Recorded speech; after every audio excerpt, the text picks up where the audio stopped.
ఏకగ్రీవాలకు చెల్లుచీటి. ఇది ఇంకో విచిత్రమైనటువంటిది. కోర్టులు ఎట్లా స్పందిస్తాయో వాళ్ళకి సంబంధించినటువంటి విషయం అర్థం కాదు.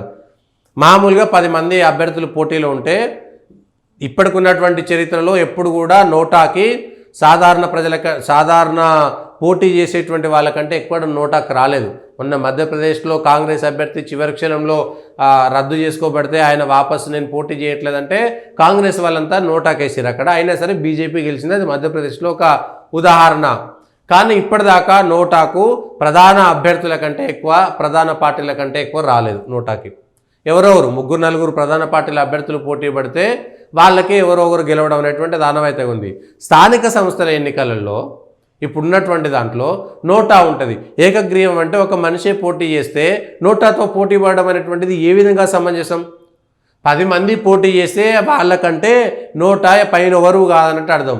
ఒకటే పోటీ చేస్తున్నాడు ఏకగ్రీవంగా, గ్రామంలో ఇంకెవరు పోటీ చేయద్దు అనుకున్న తర్వాత నోటాకు ఎక్కువ ఓట్లు వచ్చినాయి అనుకో, నోటా వచ్చి వాడొచ్చి అంటే వీడు ఎవరైతే ఒక్కడే పోటీ చేస్తాడో సర్పంచ్గా ఏకగ్రీవంగా ఉంటాడో ఆయనకు నోటాకు పోటీ అయితే ఇతను తక్కువ ఓట్లు వస్తాయి, నోటాకు ఎక్కువ ఓట్లు వస్తాయి. అప్పుడు ఏం చేయాలి? నోటా వచ్చి పరిపాలిస్తుందా? మళ్ళా ఎన్నికలు పెడతారా? అంటే కోర్టే మళ్ళా ఎన్నికల వ్యయాన్ని పెంచాలనేటువంటి ప్రయత్నం చేస్తుందా? మళ్ళా ఎన్నికల కోడ్లు మళ్ళా ఇది మనుషులందరిలో ఎవరికి ఎక్కువ వచ్చిందని చూసుకోవచ్చు. కానీ నోటాకే ఎక్కువ వస్తే ఏం చేయాలనేటువంటిది ఇప్పటిదాకా లేదు. ఉన్న దాంట్లో ఎవరికి ఎక్కువ వస్తే వాళ్ళకి అనేటువంటిది ఉంటుంది. ఒక్కడే పోటీ చేస్తే నోటా పెట్టడం అనేటువంటిది ఏ విధంగా సమంజసం? ఇవాళ రోబోకు మళ్ళీ మనుషులకు పోటీ పెట్టినట్టు కాదా ఇది? ఏ విధంగా సమంజసం? ఎట్లా ఒప్పుకుంటారు దీన్ని? గ్రామాలలో ఒక్కడే పోటీ చేస్తే వాళ్ళ ఎమ్మెల్యేలలో మిగిలిన చోట్ల ఏకగ్రీవం కాలేదా? గతంలో ఏకగ్రీవం కాలేదా? నోటా వచ్చిన తర్వాత ఎక్కడ ఏకగ్రీవం కాలేదా? అనేక రాష్ట్రాల్లో ఏకగ్రీవ ఎన్నికలు అయినాయి. ఈశాన్య రాష్ట్రాల్లో 3-4 చోట్ల ఎమ్మెల్యే ఎన్నికలు కూడా ఏకగ్రీవమైనాయి. 2-3 చోట్ల ఉప ఎన్నికల్లో కూడా ఏకగ్రీవమైంది నోటా వచ్చిన తర్వాత. ఎమ్మెల్యే ఎన్నికల్లో ఏకగ్రీవమైనటువంటి సందర్భాలు ఉన్నాయి. ఎంపీ ఎన్నికల్లో కూడా 1-2 చోట్ల ఏకగ్రీవమైనటువంటి సందర్భాలు ఉన్నాయి. మరి వాటికి లేనటువంటిది సర్పంచ్ ఎన్నికల్లో ఒక్కడే పోటీ చేస్తే గ్రామస్తులంతా కలిపి, అంటే గ్రామస్తులు మెజారిటీ కలిపి తీసుకున్నటువంటి నిర్ణయానికి విలువ లేదన్నట్ట. ఇక్కడ మేము మా గ్రామస్తులమంతా ఏకగ్రీవంగా ఒక్కరికి మాత్రమే మేము పోటీ చేయడానికి ఒక్కరిని మాత్రమే నిలబెడుతున్నామంటే అక్కడ ఉన్నటువంటి 1000 మందికి విలువ లేదన్నట్ట లెక్క. నోటా ఎట్లా వస్తుంది? మళ్ళా నోటా ఎట్లా? ఇప్పుడు జనాలందరూ కావాలని పెడితే మేము ఎన్నికల్లో నిలబడితే వేరు విషయం, కానీ ఎవరు పోటీ చేయకుండా ఒకటే పోటీ చేస్తే అది ఎట్లా సాధ్యమవుతుంది? దాన్ని ఎట్లా ఒప్పుకుంటారు ప్రజలు? ఇది కోర్టులు ఆలోచించాలి కదా. గ్రామస్తులంతా కలిసి యునానిమస్గా నిర్ణయం తీసుకుంటే, ఏకగ్రీవంగా నిర్ణయం తీసుకుంటే మా గ్రామానికి మళ్ళీ పోటీ వద్దని, మరి ఏకగ్రీవంగా ఎన్నికైనటువంటి సర్పంచులకు కేంద్ర రాష్ట్ర ప్రభుత్వాల నుంచి అనేకమైనటువంటి గుర్తింపులు, తాయిలాలు, వాళ్ళకు ప్రత్యేకమైనటువంటి ప్రోత్సాహకాలు ఉన్నాయి కదా. అంటే దీని అర్థం ఏంటి? అంటే దీనికి అక్కర్లేదా? ప్రోత్సాహకాలు ఉన్నాయా లేవా? ఏకగ్రీవంగా సర్పంచుల ఎన్నికలు జరిగితే ఆయా గ్రామాలకి ప్రోత్సాహకాలు ఉన్నాయా లేవా? ఒకవేళ బెదిరించో బతిలాడో ఏదో రకంగా ఏకగ్రీవం అయితే తప్పేమున్నది? ఒక గ్రామంలో ఎన్నికలు జరగకుండా ఏదో రకంగా ఎన్నికలు జరగాల్సిందా అనేది కంపల్సరీయా? ఇప్పుడు నోటాతో పోటీ పడ్డ తర్వాత ఇప్పుడు 1000 మంది పని వేస్ట్ కాదా?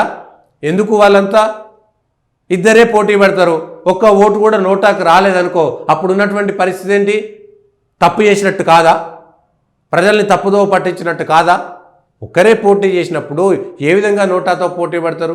10 మంది ఉంటే పైన ఎవరు కాదు అనేటువంటిది నన్ ఆఫ్ ది ఎబో కదా. నన్ ఆఫ్ ది ఎబో అంటే ఒక్కడిది కూడా నోటా అయితే ఇప్పుడు నోటా గెలిచిందనుకో మళ్ళీ ఉప ఎన్నికలు పెట్టాలి. దీనికోసమేనా ఉన్నదంతా? ప్రజాస్వామ్యంలో రాజకీయంలో ప్రజాస్వామ్యాన్ని అపహాస్యం చేయడం కాదా? ఒక్కరే పోటీ చేయాలనేటువంటిది కూడా ప్రజాస్వామ్యంలో భాగమే.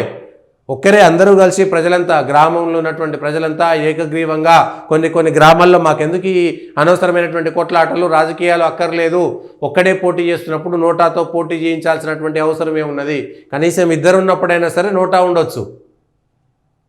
ఈ విషయం పైన రాజకీయ పార్టీల సమస్యలు ఏంటి, రాజకీయ పార్టీలకు సంబంధించినటువంటి దాంట్లో చూడాలి.